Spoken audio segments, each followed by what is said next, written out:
Let me propose to you a question, a hypothetical, if one could. Let's say in your trench, you have the almighty machine gun, but over in the enemy trench, there's a bunch of guys. But they're not going to come to you, but your machine gun can't come to them. So what do? Well, you could stick a gun on wheels and, take it to the enemy. But oh no, no man's land is full of mud. That's no good. Cars can't get through mud. What can? Tractors. Well, what do you do then? Gun, tractor, boom, you got a tank. But why oh why dare I bring up tanks? It's because I want to make some. But I don't just want to make tanks with no reason, no rhyme, no reason for existing, just there. I want to make tanks for content. And so here I am, with the nation of Raton and a collection of islands. We are going to take the UFB's islands. Why? God knows. But we want those islands. Like, really badly. We really want those islands. Like, I don't know if it's for beach resorts, hotels, or just the cat population there, but we really gotta get those islands. I don't know, maybe someone left their wallet there. In order to take these islands, we will need to pass through all the mighty fortifications of the Bow Army. But the problem is, we don't really have anything to counter these fortifications with, I mean, we could, I guess, invest in aircraft and start bombing them. But that's not quick enough. Planes, they have to take off, refuel, land, do all that hocus-pocus nonsense. What we want is something that can go in there, take them out, and get it back out. Or stay in there and stay with the infantry, and lead the charge. So a tank would be perfect for this role. I decided that the requirements for the tank we'd be using would be based off roughly 1925 to early 30s tanks. So roughly about 7-ton weight limit, 8 maybe. Preferably a cannon or machine gun armament, but preferably a small cannon around the 30 to 40 millimeter range. And at least a crew of 2. Crew of 4 maximum. And so, despite doing absolutely no research and just generally eyeballing everything, I have my 3 golden rules and kind of an extra one. And I set out to build a great design. Hey, quick audience address. I'm just putting this here to alert you guys that the prior upload of this video was taken down because the first 2 minutes and 41 seconds of audio was just all out of sync. So I'm just re-uploading this as a fix.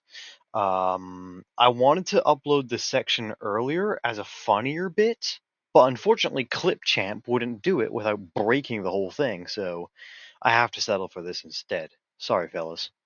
Anyways, back to the video. Jarvis, begin the music and cue the time lapse. So, as you can see, my initial design was sort of based off the Panzer I.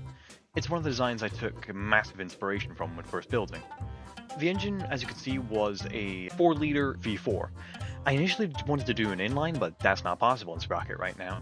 So I just went for a simple 4-liter, 4-cylinder V engine, which is easy enough to do. As you can see, I tried to go for a frontal transmission, which is a running theme in this design, but I wasn't happy, so I switched to something more based off the Light Tank Mark 6, which is a tank I quite enjoy and take a lot of inspiration from in this project, as I used to use it a lot when playing World of Tanks back in the day. I don't really play that game much anymore now, and thank God. I actually had to use the Wikipedia to look up pictures of where the driver was sitting, and of course how the transmission would work in the hull.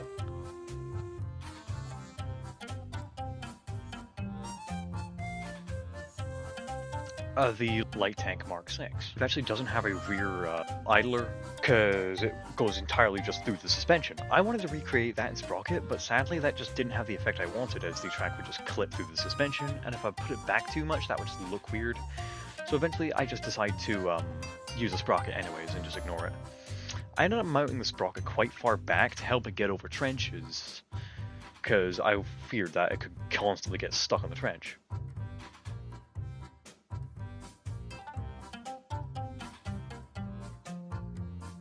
As you can see in the front hull there, I did want to go something based off the Igo Co, which was another massive inspiration in this project, but that was just a bit too complex, so I decided to simplify it out a lot. Yeah, that's the Light Tank Mark 6.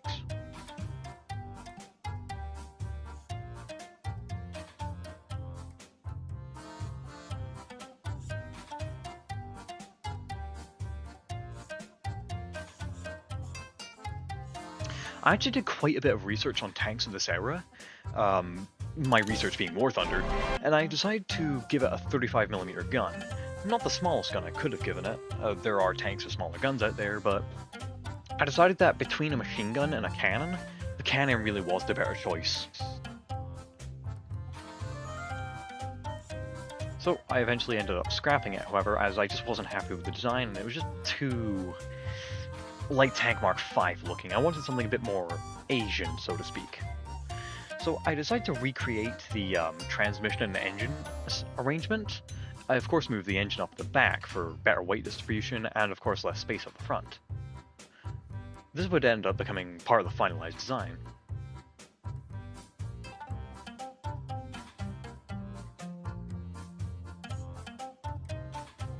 I go for a sitting commander arrangement, because I tried to go for a standing like the Igo Co, but I realized that would require a ridiculous amount of space and possibly enlarging the turret far too much. So I simply go for a sitting position, which would be better long term for crew comfort.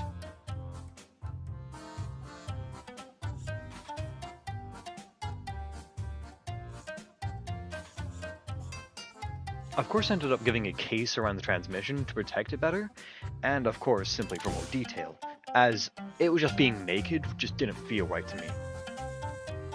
This would eventually lead up to me detailing the interior a lot more than my other designs. I'd give it a full steering column, pedals, chairs, all that kind of stuff. This does actually aid me in quite a bit in thinking about how the whole thing worked together, and I think in the end, it was actually a pretty good move. This gear shifter specifically is actually based off the Hago's gear shifter. And you'll see that especially with that little handle off to the right side.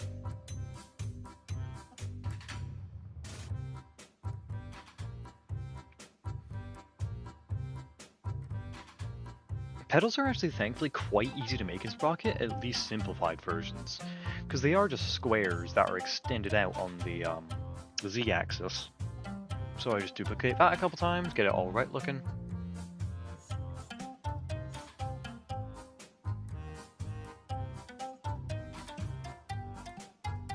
So I just round up the design a bit. I actually figure out here I'm using the wrong belt. So I change it for something more of the time. That kind of World War I landship belt was out of style after World War I ended, so I decided to swap it out.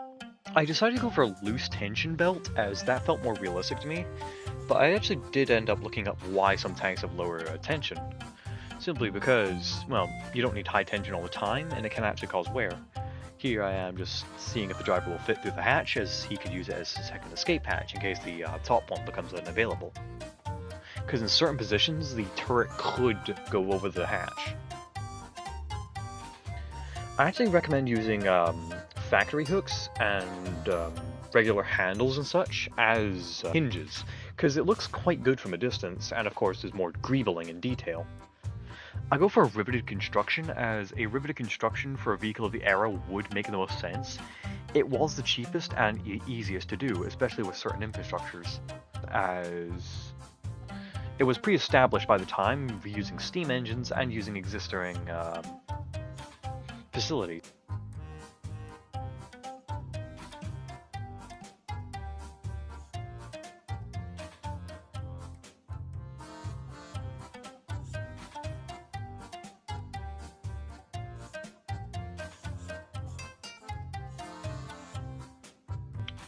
The commander's ergonomics are actually based off ergonomics I conducted in my own chair. I simply reached around using a Pringles tin to see what I could grab and what would be the easiest position to do. I decided to put it off to the right side, as that would just be quite easier for the commander to bend to the right and grab it, then quickly slam it into the breech.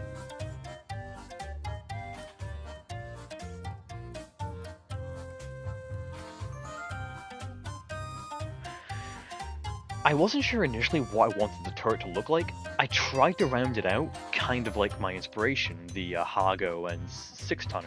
However, eventually I decided to lopside it quite a bit and just go with the space available, while keeping it as compact as I could.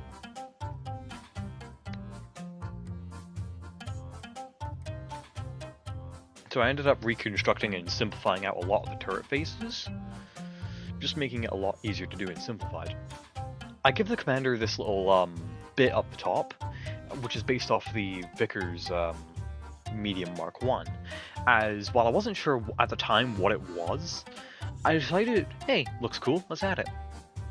I decided to go with a coaxial MG to give the tank infantry fighting capabilities. However, this is a lot easier said than done, as it's a bit difficult to fit one in there, especially in a small vehicle, which gives me a deeper understanding and appreciation of tanks that do have coax MGs, because they are not small weapons, even, small ones.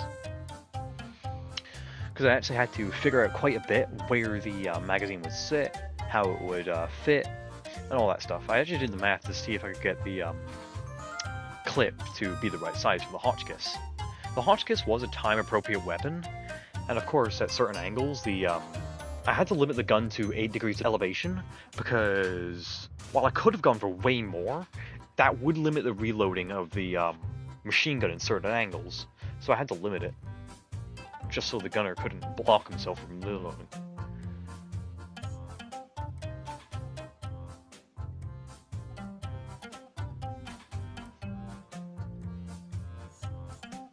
Jesus Christ. How long does this fucking go for? Okay. One take, baby.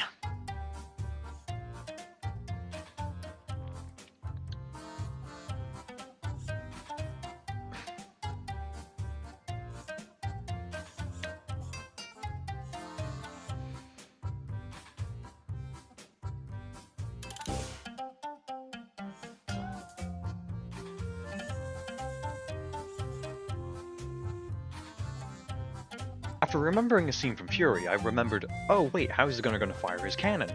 So I decided to give him a pedal-based firing system, which I didn't know if it was time accurate, but I thought it was cool enough, so I went for it anyways. I give the commander a chair just so he could sit down during long drives, and so he wouldn't just be floating midair, of course, and detailing. I decided to connect the chair to the turret basket itself, as that would be the easiest mounting point to allow it to rotate easily with the rest of the basket. I do, however, make a bit of a whoops, as I reused the same asset for the driver, not knowing the two assets were connected at the time. So I have to, of course, redo the chair again.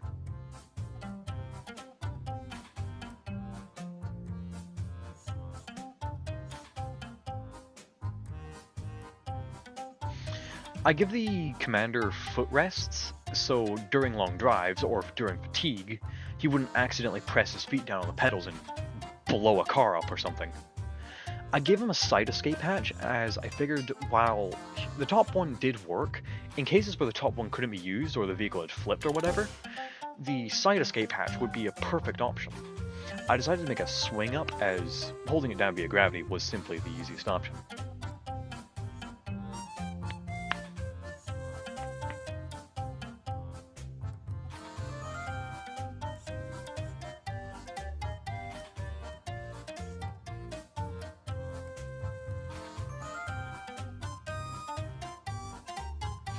Then I just gotta figure out riveting for the turret, of course, which was easier said than done, though I didn't capture it on footage, unfortunately. I gotta say though, making the exterior Covenanter-style radiators was one of the more painful tasks, as getting them all lined up was not too fun, as I just had to eyeball it every time, and I often had to repeatedly line them back up. And getting the piping all done for it, while it makes it look nice, was also quite difficult, as I had to heckle the guys on the Discord to figure out which intakes are what on the engine, and figure out how to get the piping all lined up. That was the more difficult part, as just getting the piping lined up was a bit difficult, because I had to connect it to the hole, but Sprocket isn't fun for that, and of course it just is never that easy.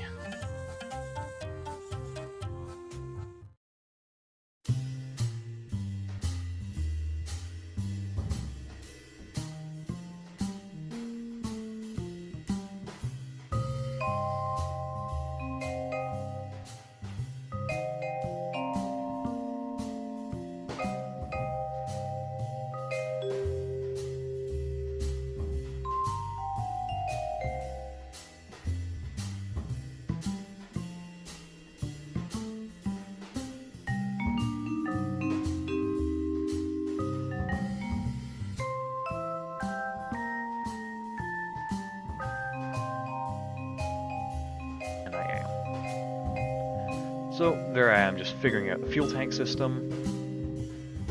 I added a little extra tank in there, probably for coolant or oil. I wasn't sure what would go in there, but I thought it would look cool, so I decided to add it.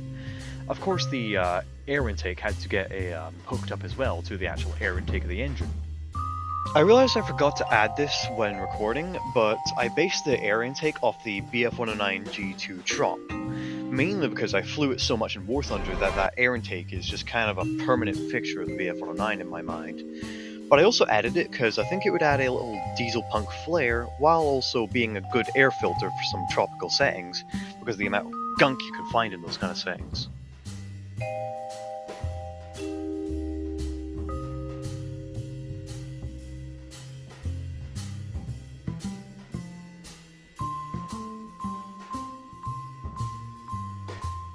Another thing I also realized while building this tank is that I didn't technically have to use the default Sprocket gunner sight, but what I could instead do is cover up the gunner sight with a really thin piece of metal and put it really close to that piece of metal, so that while yes you could still see through it, you would not see the default gunner sight, and instead you can sort of make your own custom one, which I thought was really nice. So there you can see I'm testing out the armor, just seeing if I can get the thickness to a relative historical accuracy for the time, and also testing out the suspension while I do it.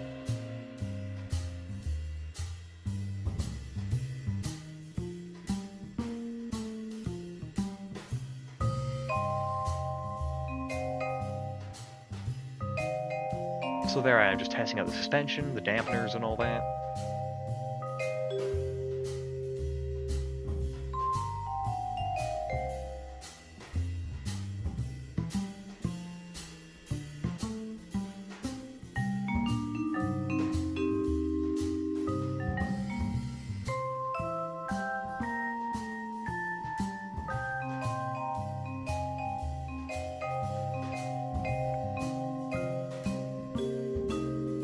I actually ended up discovering in this part that the tank was like stupid slow. And while I did desperately try to modify it to be better, including using the official, well not the official, the Sprocket gear checker website, I decided to end up eventually just making it early war, because while interwar is what I was going for, it made the tank stupid slow, so I did unfortunately have to go to early war instead. Because, for some reason, the Vickers 600, despite being an interwar tank, can hit 20 miles an hour, which in Sprocket would not be possible, despite the fact I use a more powerful engine than the Vickers 6-tonner.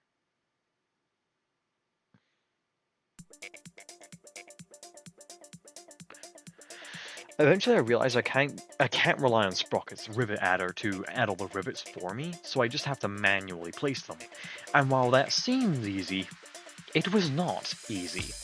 It was actually quite a painful experience.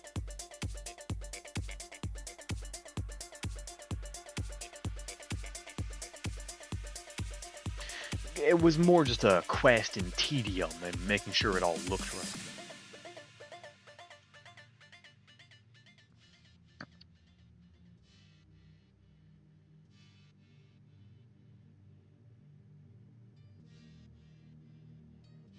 I ended up adding some supporting brackets for the rear idler, as while I can't just have them floating midair now, could I? I tried to make them look as neato as possible. Not exactly realistic, but just neat. I of course have them cover up certain parts and areas, and I think in the end it adds a really nice effect.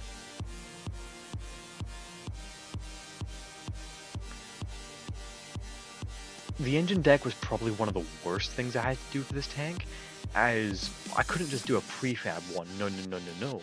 I had to custom build one for this, and this is actually my first time trying something like that. And while it seems easy, it is a task in pure tedium. I eventually realized I gotta add doors to it, so I added that middle partition, which actually saves me a lot of time just building the same thing over and over again. Unfortunately, I couldn't, because Hamish hates me, I couldn't select all these at once and just simply duplicate them across the other side. I had to manually do it. In the end, I think I get it all right though, which is good. And it adds for a really nice effect that's custom made by me truly. If you want, you can recreate it, but just know it is painful. A true experience in banging your head against a wall.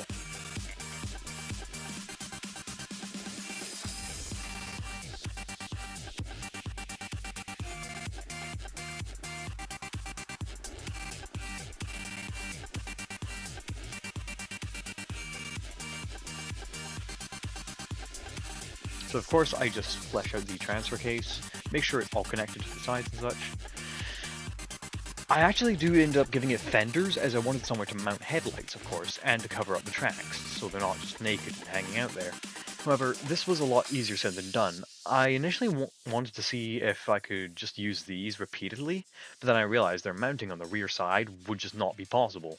I try to figure it out. I do eventually try to use it, make my own fenders for it. However, this I eventually deem impossible. As well, it's not impossible, it's just very difficult to do, and to be honest, at the time I was just suffering from a bit of fatigue from this project, so I just couldn't be bothered doing it.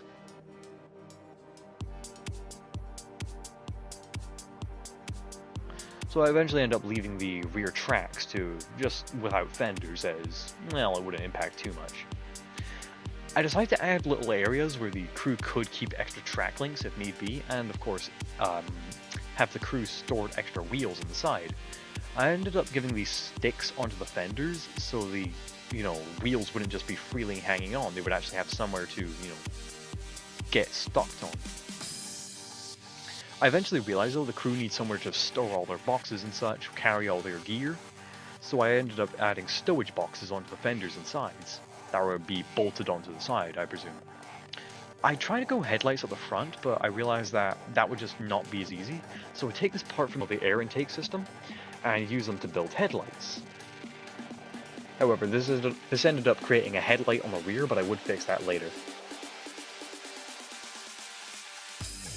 I wasn't sure how good of a job I did with the headlights, as I did try to base them off nothing in particular, bar some things I saw of the Vickers, and while it was a bit tedious and a bit annoying to get it to work, I feel I did a pretty good job with them. So eventually I'm just adding license plates, rear lights. I wasn't sure how period accurate these rear lights are, however, I didn't really care at the time. I did try to add a tow hook, but I figured it wasn't really necessary, so I ended up ditching it in the end.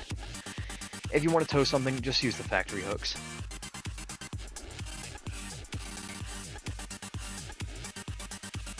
So that's just me adding a license plate holder. Then I gotta go through all of my decals to find the appropriate ones to use for the headlights. As you can see right here, I've got quite the decal bin. I had my own flag, the glorious flag of Raton to the side. I should have added more flags in retrospect, but I think it works for the time. I had a little area for a crank start motor to be added and all that. I decal up the air intake, which is based off BF-109, as stated earlier.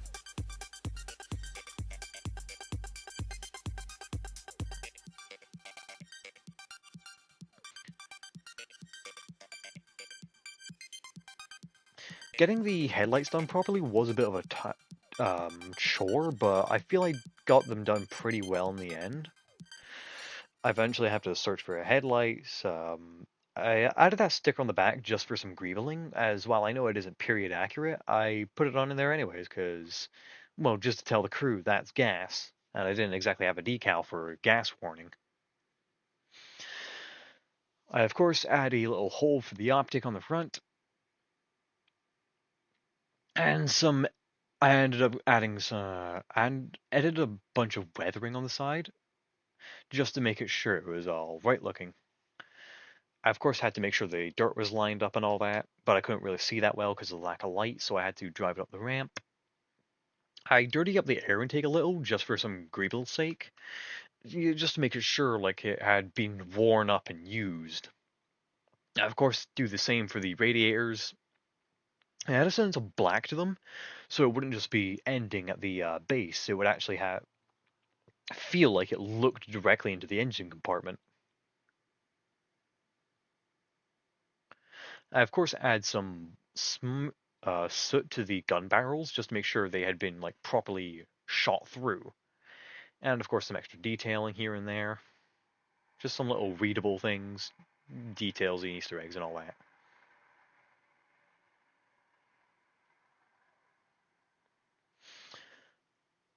I decided to go for a sort of Japanese style camo because that was the camo I saw the most during my basis, and the camo I felt my nation would use probably the most. As we are a primarily island nation, I figured a jungle camo would probably work perfectly for them. I added one of my favorite decals from my Forever Winter decal pack that the demon you eat can give you as powers. I see if I can add it to more of my tanks in the future. Well, if you got in this far, thank you for sitting through all that. It's not the best made, but hey ho, it's my first try at something like this, and this was a bit of a project to work on. Now, the moment you've all been waiting for, the cool ass cinematic.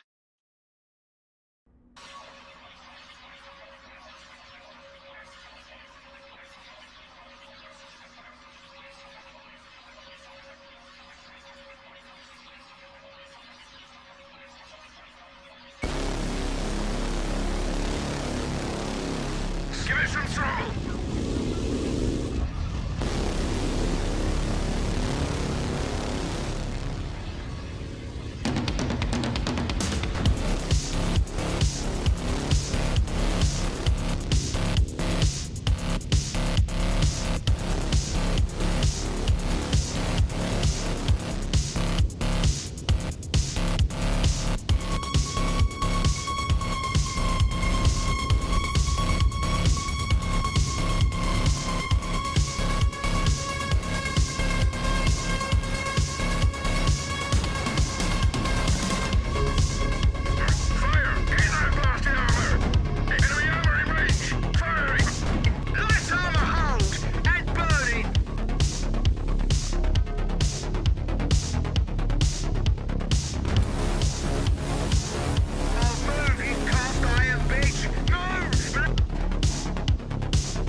If you want to use this tank in whatever way you please, then feel free to.